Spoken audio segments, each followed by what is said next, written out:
আসসালামু আলাইকুম। বিসমিল্লাহির রহমানির রহিম। কেমন আছেন আপনারা সবাই?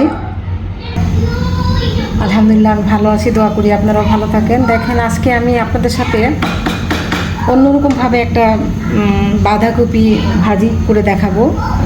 এই একটু চাইনিজ স্টাইলে করব, তো ভাবলাম আপনাদের সাথে একটু শেয়ার করি। তো আমি এখানে একটা ফ্রাই প্যান বসিয়ে দিয়েছি। দেখেন, এটা গরম হয়ে গেছে, আমি তেল দিয়ে দিচ্ছি। বিসমিল্লাহির রহমানির রহিম।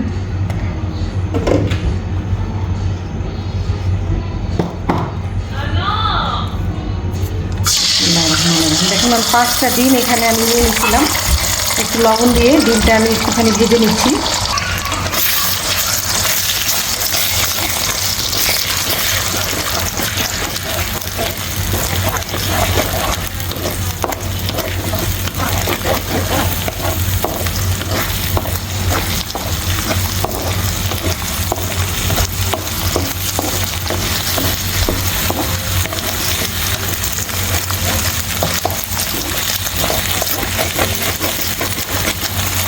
শুধু একটু লবণ দিয়ে আমি ডিমটা এখানে ভেজে নিয়েছি। ডিমটা ভাজা হয়ে গেছে, আমি এটা একটু তুলে নেব এখান থেকে।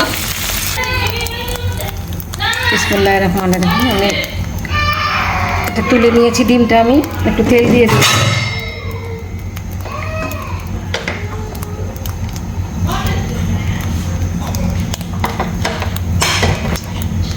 দেখুন, এখানে আমি রসুন কুচি নিয়েছি অনেকগুলো।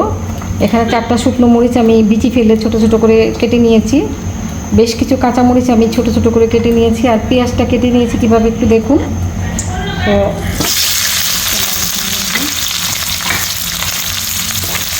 সবগুলো জিনিস আমি একসাথে দিয়ে দিলাম, পেঁয়াজ কাঁচামরিচ।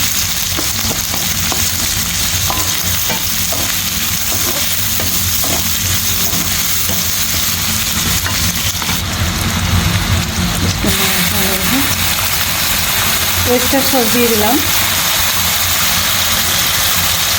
আধা কাপ পরিমাণ দিয়ে দিলাম। সয়া সস দিয়ে দিলাম, কারণ আমার বাঁধাকপির পরিমাণটা একটু বেশি। আমি কিন্তু এখনও লবণ ইউজ করি নাই। দেখেন, লবণটা আমি এখনও দিই নাই। দেখুন, বাঁধাকপি দিয়ে আমি একটু ঢেকে দিব। বাঁধাকপি আর গাজর আমি এভাবে লম্বা লম্বা করে চিকন চিকন করে কেটে নিয়েছি। একটু ঢেকে দিব কিছুক্ষণের জন্য। আমি ম্যাগি নুডলসের ভিতরে যে মশলাটা থাকে, একটা মশলা আমি এখানে দিয়ে দিলাম। বাস 1 পিসি দিলাম, বেশি আমি এখানে দিব না।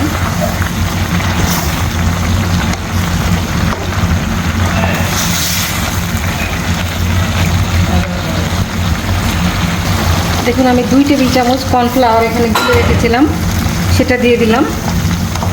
আমি ভাজিটা বেশিক্ষণ সময় লাগে না এই সবজিটা হতে। বাঁধাকপির এই রেসিপিতে এটাতে বেশিক্ষণ সময় লাগে না।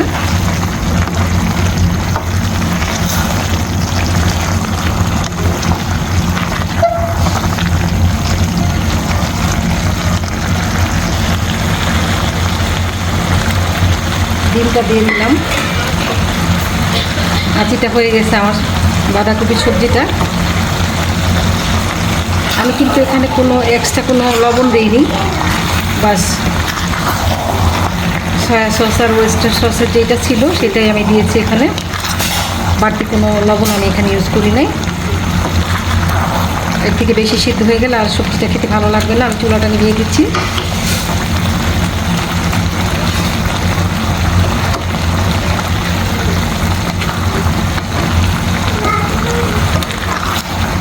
এইভাবে বাঁধাকপির আপনারাও সবজি এইভাবে রান্না করে খেয়ে দেখবেন।